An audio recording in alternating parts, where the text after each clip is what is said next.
జై జై పూసల జై జై పూసల జై పూసల జై జై పూసల సాధిస్తాం సాధిస్తాం పూసల హక్కులను సాధిస్తాం పూసల కుల ఐక్యత పూసల కుల ఐక్యత.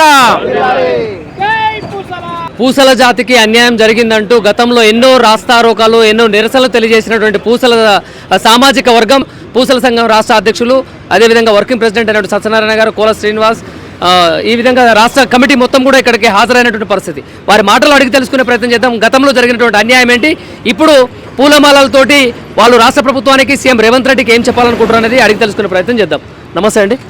ఏంటి ఈ రోజున మీరందరూ ఇక్కడ చౌరస్తా దగ్గరికి వచ్చారు, జయశంకర్ గారికి మాలలు వేశారు, అదేవిధంగా జ్యోతిరావు పూలే కూడా మాలలు సమర్పించుకొని మీరు నినాదాలు చేశారు. ఏంటి మీరు రాష్ట్ర ప్రభుత్వానికి ఏం చెప్పదలుచుకున్నారు, సీఎం రేవంత్ రెడ్డికి ఏం చెప్పదలుచుకున్నారు? ప్రధానంగా ఈరోజు కాంగ్రెస్ ప్రభుత్వం మరి గౌరవ ముఖ్యమంత్రి రేవంత్ రెడ్డి గారికి, అదేవిధంగా బీసీల యొక్క ఆరాధ్య దైవమైనటువంటి పొన్నం ప్రభాకర్ గారికి, అదేవిధంగా మరి శ్రీధర్బాబు గారికి, బీసీ కమిషన్ చైర్మన్ నిరంజన్ గారికి కూడా పూసల కమ్యూనిటీ నుంచి, కులస్తుల నుంచి, సంచార జాతుల నుంచి కూడా వారికి హృదయపూర్వక ధన్యవాదాలు తెలియజేస్తూ ఉన్నాము. ముఖ్యంగా మీరు ఒకసారి మనం గమనించినట్టయితే సంచార జాతులు అంటే ఇందులో దేశం కోసం పోరాడిన కులాలు ఉన్నాయి. వీరిని స్వతంత్రానికి పూర్వం బ్రిటిష్ వారు ఈ తెగలను తట్టుకోవడం కష్టము, దేశభక్తి అంటే రక్తాన్ని ప్రాణాలను ఇచ్చేటువంటి తెగలు ఇవి. సో వీరిని ఖచ్చితంగా నిరోధించే క్రమంలో, వీరిని తొలగించుకునే క్రమంలో వీరిని ఒక దొంగలుగా, ఒక నేరస్తులుగా క్రియేట్ చేసి ఒక చట్టాన్ని ఏర్పాటు చేసి వారిని ఎక్కడికక్కడ మరి కంటైన్ చేసే పరిస్థితి ఉంది. సో అలాంటి పరిస్థితుల్లో ఏర్పడ్డ అవే స్టువర్ట్పురం కానీ, ఇప్పుడు మనం యూనివర్సిటీ చూస్తూ ఉన్నాం, యూనివర్సిటీ వెనుక ఏదైతే ఏర్పడిందో ఆ వాడలు కూడా అప్పుడు సంచార జాతరకు సంబంధించినవి. సో అలాంటి పరిస్థితులలో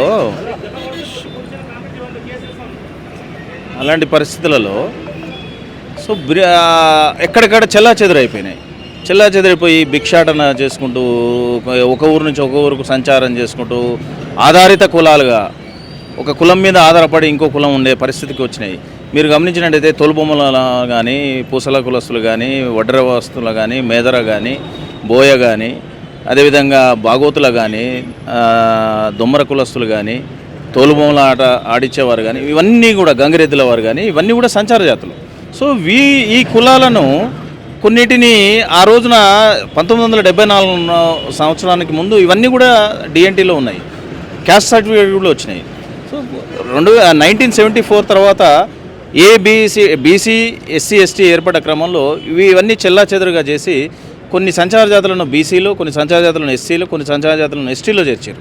సో చేర్చిన క్రమంలో కొన్నిటిని అసలు ఏ జాబితాలో లేకుండా ఇవి రోజు కూడా ఓసీలో ఉన్న పరిస్థితి ఉండే.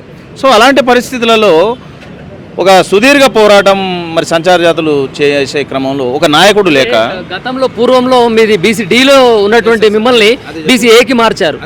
మళ్ళీ ఇప్పుడు కాంగ్రెస్ పార్టీ సీఎం రేవంత్ రెడ్డి వచ్చాక మళ్ళీ మీరు ఏదైతే ఉన్నారో డిఎన్టీలకు చేర్చారు. దీన్ని ఎలా మీరు? అదే నేను చెప్పేది ఏంటంటే అలాంటి క్రమంలో మేము ఎస్టీలో, పూసల కులస్తులు ఎస్టీలో ఉండాల్సిన పూసల కులాన్ని బీసీడీలో చేర్చారు. కొన్ని సంచార జాతులు అన్నీ కలిపి కూడా బీసీ ఏలో ఉంటే మమ్మల్ని ఇంకో 2-3 బీసీడీలో చేర్చారు. మా పెద్దలు సుదీర్ఘ పోరాటం, 40 ఏళ్ళ సుదీర్ఘ పోరాటం చేసిన తర్వాత గౌరవ దివంగత ముఖ్యమంత్రి రాజశేఖర రెడ్డి గారి ఆధ్వర్యంలో వారు ఒక ప్రత్యేకమైన కమిషన్ వేసి మా యొక్క స్థితిగతులను రాఘవయ్య కమిషన్, వెనల్కంటి రాఘవయ్య కమిషన్ గారి మొదలుకుంటే అనంతరామన్ కమిషన్, ఇవన్నీ కమిషన్ రిపోర్ట్స్ తీసుకొని తద్వారా నిజంగా పూసల కులస్తులకు అన్యాయం జరిగిందని చెప్పి వారు ఒక నిర్ణయానికి వచ్చి 2009లో మరి బీసీడీ నుంచి ఏకి మార్చడం జరిగింది. దాంతోపాటు వీరు ఆర్థికంగా బాగా వెనకబడి ఉన్నారు అని, వీరికి ఆర్థిక ప్రారంభన అవసరము, ఆర్థికంగా వీరిని సపోర్ట్ చేయాల్సిన అవసరం ఉందని చెప్పి ఒక ఫెడరేషన్ కూడా ఏర్పాటు చేసినారు. కాంగ్రెస్ ఆ రోజు కూడా కాంగ్రెసే చేసింది. ఆ రోజు కూడా బడుగు బలహీన వర్గాల చేయుతో ఉన్నటువంటి నాయకుడు మరి దివంగత రాజశేఖర రెడ్డి గారు మమ్మల్ని హక్కున చేర్చుకున్నారు. ఆ తదనంతరం కొంతకాలం మాకు లోన్స్ కూడా వచ్చిన క్రమం ఉంది.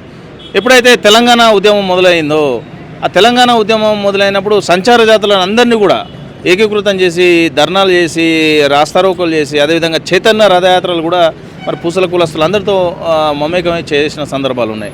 తర్వాత తెలంగాణ వచ్చిన తర్వాత మనం మా బతుకులు బాగుపడతాయి, మా గోడు వింటారు, అదేవిధంగా మా బిడ్డలకు ఉద్యోగాలు వస్తాయి, మెరుగైన విద్య అందుతుందని మేము భావించడం, ఆశించడం. కానీ తెలంగాణ ఏర్పడిన తర్వాత కేసీఆర్ గారి ప్రభుత్వం ఏం చేసిందంటే ఇందులోనే మళ్ళీ సంచార జాతులలోనే ఎంబీసీ అనేది సపరేట్ పెట్టడం జరిగింది. ఎంబీసీ సపరేట్ పెట్టినప్పుడు ఏం చేసిందంటే కొన్ని కులాలను మళ్ళీ ఎంబీసీలోకి తీసుకోలేదు సంచార జాతులను. సో ఇక్కడ ఏమైందంటే ఒక పేరుకు మాత్రం ఫైనాన్స్ కార్పొరేషన్, కానీ ఇక్కడ మా యొక్క ఆత్మాభిమానము అస్తిత్వం కోల్పోతూ ఉన్నాం. ఇక్కడ మేము పుట్టుకతోటే సంచార జాతులం, పుట్టుకతోటే పూసలోళ్ళం, పుట్టుకతోటే సంచార జాతి బిడ్డలం తరతరాలుగా. ఈరోజు మీరు సంచార జాతులు కాదు అని మమ్మల్ని బయటికి ఎంటేసిన మా గుర్తింపును తొలగించిన పరిస్థితి ఏర్పడ్డది. ఎస్, అదే ఇప్పుడు దాని తర్వాత ఏమైందంటే దశాబ్ద కాలం మా పోరాటాలు, ఢిల్లీకి పోయినాము, గల్లీ గల్లీ తిరిగినాము, అందరినీ మొక్కినాం, కాలు మొక్కినాం, ఏలు మొక్కినాం. ఇక్కడున్న ప్రతి ఒక్కరం కూడా దాదాపు అందరూ కూడా ఉద్యమం చేసిన వాళ్ళం, ఢిల్లీలో చేసిన వాళ్ళం. మాకు ఒక్క రూపాయి ఇవ్వకున్నా మా సొంతగా మాకు చేసుకొని ఈ సందర్భంగా ఏంటంటే కొంత మాలోనే మాకు కొంత సపోర్ట్ చేసుకొని అదేవిధంగా అక్కడ పోయిన తర్వాత మా కడుపు మార్చుకొని కూడా ఉన్న రోజులు ఉన్నాయి, దెబ్బలు తగిలించుకున్న రోజులు ఉన్నాయి, అంటే చీత్కారాలు పొందిన రోజులు ఉన్నాయి. ఇవన్నీ చేసిన క్రమంలో తర్వాత ఇలాగైతే కాదని చెప్పి బీఆర్ఎస్ మీద అంటే టీఆర్ఎస్ మీద మేము మరి యుద్ధానికి దిగిన పరిస్థితి ఏర్పడ్డది. దాంట్లో భాగంగానే ఇక తప్పని పరిస్థితులలో ఒక పూసలోళ్ళు ప్రభుత్వానికి వ్యతిరేకంగా నినాదాలు చేసి ధర్నాలు చేసే పరిస్థితికి ఎగినట్టే మాకు బాధ అట్లా అయిపోయింది. సో దాని ప్రకారంగా 2023లో మేము పూసల గోస పేరు మీద ఇందిరా పార్క్ దగ్గర మహాధర్నా నిర్వహించినాం. ఆ ధర్నాకు యావత్ పూసల సమాజం కదిలింది. దాంతోపాటు కాంగ్రెస్కు సంబంధించిన ముఖ్య నాయకులు వచ్చారు. వారి హామీ మేరకు వారు ఆ రోజు మాకు క్లియర్ చెప్పారు, మేనిఫెస్టోలో తప్పకుండా చేరుస్తాం, మిమ్మల్ని సంచార జాతుల్లో జాబితాలో పెడతామని చెప్పి వారు మాట ఇచ్చినారు. ఆ మాట ప్రకారంగానే ముఖ్యమంత్రి రేవంత్ రెడ్డి గారిని కూడా అంటే ఎలక్షన్స్కి ముందు 2023కు ముందు కలిసినాం. తప్పకుండా పూసలోళ్ళు సంచార జాతి బిడ్డలే, మీ అస్తిత్వాన్ని, మీ ఆత్మగౌరవాన్ని తప్పకుండా పునర్నిర్మాణం చేసే బాధ్యత నాదని వారు హామీ ఇచ్చినారు. అదేవిధంగా పొన్నం ప్రభాకర్ గారు కూడా మాకు హామీ ఇచ్చినారు. దాని ప్రకారంగా మేము చేసుకోవడం జరిగింది. ఆ తద్వారా మరి ఈరోజు జీవో 10 రావడం, ఆ జీవో 10లో మరి పూసల కులస్తులు కూడా ఉండడం, సంచార జాతులుగా మమ్మల్ని గుర్తించడం, మరి 2-3 రోజులలో కుల ధృవీకరణ పత్రాలు కూడా జారీ చేస్తున్న ప్రక్రియ ఉంది. తరతరాలుగా బడుగు బలైన వర్గాల పక్షాన కాంగ్రెస్ పార్టీ ఉన్నది అనేది మరొకసారి నిరూపణ జరిగింది. మరి ఎలాంటి స్వార్థం లేని నేతలు రాహుల్ గాంధీ గారు, ఎలాంటి కల్మషం లేని నేతలు సోనియమ్మ గారు తెలంగాణ ఇచ్చినారు. రేవంత్ రెడ్డి గారు పూసలోళ్లకు సంచారదారులు కలిపి మరొక జన్మనిచ్చారని నేను గంటపదంగా చెప్పగలదలుచుకున్నా. ఈ సముఖంగా వారికి హృదయపూర్వక వందనాలు తెలియజేస్తా ఉన్నాను. పొన్నం ప్రభాకర్ గారికి కూడా ధన్యవాదాలు తెలియజేస్తాను.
పూసల గోస పేరు మీద ఇందిరా పార్క్ దగ్గర మహాధర్నా నిర్వహించినాం. ఆ ధర్నాకు యావత్ పూసల సమాజం కదిలింది. దాంతోపాటు కాంగ్రెస్కు సంబంధించిన ముఖ్య నాయకులు వచ్చారు. వారి హామీ మేరకు వారు ఆ రోజు మాకు క్లియర్ చెప్పారు, మేనిఫెస్టోలో తప్పకుండా చేరుస్తాం, మిమ్మల్ని సంచార జాతుల్లో జాబితాలో పెడతామని చెప్పి వారు మాట ఇచ్చినారు. ఆ మాట ప్రకారంగానే ముఖ్యమంత్రి రేవంత్ రెడ్డి గారిని కూడా అంటే ఎలక్షన్స్కి ముందు 2023కు ముందు కలిసినాం. తప్పకుండా పూసలోళ్ళు సంచార జాతి బిడ్డలే, మీ అస్తిత్వాన్ని మీ ఆత్మగౌరవాన్ని తప్పకుండా పునర్నిర్మాణం చేసే బాధ్యత నాదని వారు హామీ ఇచ్చినారు. అదేవిధంగా పొన్నం ప్రభాకర్ గారు కూడా మాకు హామీ ఇచ్చినారు. దాని ప్రకారంగా మేము చేసుకోవడం జరిగింది. ఆ తద్వారా మరి ఈరోజు జీవో 10 రావడం, ఆ జీవో 10లో మరి పూసల కులస్తులు కూడా ఉండడం, సంచార జాతులుగా మమ్మల్ని గుర్తించడం, మరి 2-3 రోజులలో కుల ధృవీకరణ పత్రాలు కూడా జారీ చేస్తున్న ప్రక్రియ ఉంది. తరతరాలుగా బడుగు బలైన వర్గాల పక్షాన కాంగ్రెస్ పార్టీ ఉన్నది అనేది మరోసారి నిరూపణ జరిగింది. మరి ఎలాంటి స్వార్థం లేని నేతలు రాహుల్ గాంధీ గారు, ఎలాంటి కల్మషం లేని నేతలు సోనియమ్మ గారు తెలంగాణ ఇచ్చినారు. రేవంత్ రెడ్డి గారు పూసలోళ్లకు సంచారదారులు కలిపి మరొక జన్మనిచ్చారని నేను గంటపదంగా చెప్పగలదలుచుకున్నా. ఈ సముఖంగా వారికి హృదయపూర్వక వందనాలు తెలియజేస్తా ఉన్నాను.